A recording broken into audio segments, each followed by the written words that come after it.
मनमीत जी, आपसे सबसे पहला सवाल, सेल्स में पैसा है, पैशन है, लेकिन न्यू जनरेशन युवा पीढ़ी जल्द से पैसा कमाना चाहती है और कई बार सेल्स से बाहर हो जाती है, तो आपको क्या लगता है? बिल्कुल ठीक बात है। आज की जो जनरेशन है मतलब वो सारी की सारी पैसे के पीछे है और हर बंदा चाहता है कि वो लाइफ में ग्रो करे इन टर्म्स ऑफ फाइनेंशियली।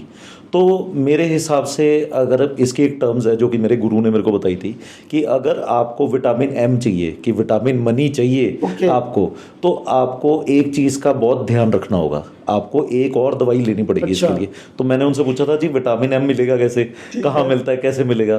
तो उन्होंने मेरे को ये कहा था कि विटामिन एम के लिए आपको विटामिन टी के कैप्सूल लेने पड़ेंगे कंट्रोल करने के लिए। विटामिन टी क्या होता है? विटामिन टी, अब ये देखिए विटामिन टंग भाई, अगर आपको टंग पे कंट्रोल हो रहेगा, अगर आप लोगों को ऑब्जर्व करेंगे, अगर आप उनको समझेंगे, अंडरस्टैंड करेंगे, उनके साथ एक अच्छा रिश्ता बनाएंगे, उनके हिसाब का प्रोडक्ट उनको देंगे, तो विटामिन एम आपके पास भागता भागता आएगा।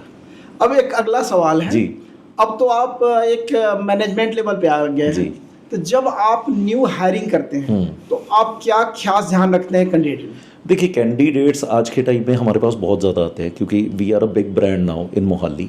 तो जब भी कैंडिडेट्स हमारे पास आते हैं तो हम उनसे उनकी स्टोरी पूछते हैं, हम उनसे उनका पूछते हैं कि उन्होंने सेल्स में अभी तक किया क्या है, कि व्हाट दे हैव डन, और जो जो वो बातें करते हैं वो स्टोरीज से हमें पता लग जाता है कि अगर किसी ने वो बात कही है। जैसे आज के टाइम में लोग क्या, पहले तो रिज्यूम देख के लोग पूछते थे कि हम इन चीज़ों की बात करेंगे, वो रिज्यूम की बात करते थे, लेकिन अब हम क्या बात करते हैं, मतलब उनकी स्टोरीज़ की बात करते हैं, उनको कोई चैलेंजेस देते हैं कि क्या चैलेंज आया आपकी लाइफ में, आपके बॉस के साथ आपका क्या चैलेंज था, आपको कोई टास्क मिला उसमें क्या चैलेंज था, फिर आपकी टीम मैनेजमेंट देखते हैं कि टीम मैनेजमेंट में कोई चैलेंज आया कि नहीं आया। तो वी आर ऑब्जर्विंग कि उनकी स्टोरीज क्या है, कि क्या वो सही भी कह रहे हैं कि नहीं कह रहे, क्योंकि हमें सेम चैलेंजेस आ रहे हैं इस फील्ड में। तो हम उस चैलेंजेस को हम ये देखते हैं कि वो बंदा कितना निपुण है उस चैलेंजेस को फुलफिल करने के लिए, उसको निभाने के लिए, मतलब सॉल्व करे ना करे, लेकिन क्या वो उस चैलेंज पे खड़ा है। इंजीनियरिंग से आपने शुरुआत की जी, और सेल्स में आप आए जी, तो कुछ अटपटा नहीं इंजीनियरिंग और सेल्स?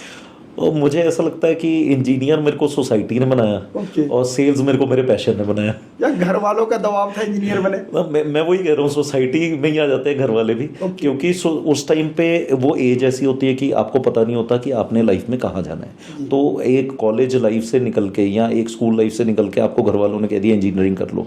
नो डाउट मैंने इंजीनियरिंग करी, और इंजीनियरिंग में मैंने जिस कंपनी में ऑर्गेनाइजेशन में काम किया वहाँ पे मेरे अंडर में 500 पीपल थे। तो मेरे जो गुरु थे वहाँ पे, उनसे मैंने, मतलब इंजीनियरिंग का तो मेरे को इतना कोई ज्ञान नहीं था क्योंकि I was fresher there, but मेरे को उनसे क्या सीखने के लिए मिला, मैन पावर को हैंडल करना, कि 500 पीपल को आप कैसे हैंडल कर सकते हैं, 1000 लोगों को आप कैसे हैंडल कर सकते हैं। तो वो ज्ञान मेरे को वहाँ पे मिला, जिस ज्ञान के कारण से मैं आगे उसको सेल्स लाइन में यूज़ कर पाया। जैसे आज मेरे पास 100-150 बंदों का स्टाफ है, तो मेरे को ऐसा लगता है यार ये स्टाफ कुछ भी नहीं है, मैं तो 500 बंदों को हैंडल कर सकता था, तो मेरे को ऐसा लगता था ये कम है। तो कहीं ना कहीं से आपको जो अपॉर्चुनिटी दिखती है, मैं तो ये कहूँगा सबको वो अपॉर्चुनिटी अवेल करो। वहाँ पे आपका इंटेंट क्या है, इंटेंट अगर क्लियर होगा तो आप वहाँ से कोई ना कोई चीज़ सीख सकते हो।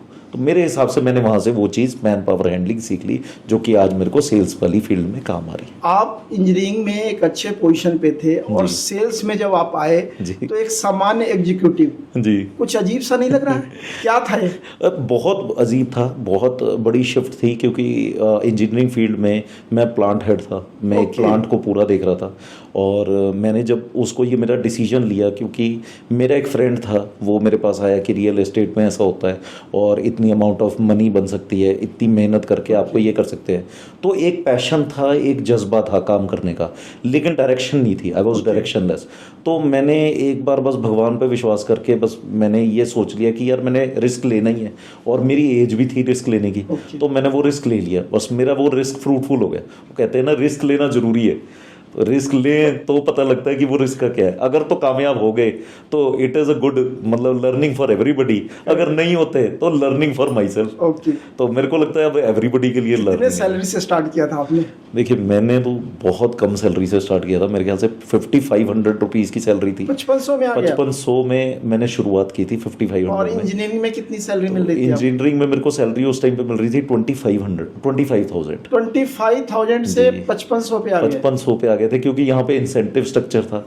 तो मेरे को ऐसा लगा था कि मेरे पास तो इंसेंटिव कमाने के अलावा और कोई काम ही नहीं है।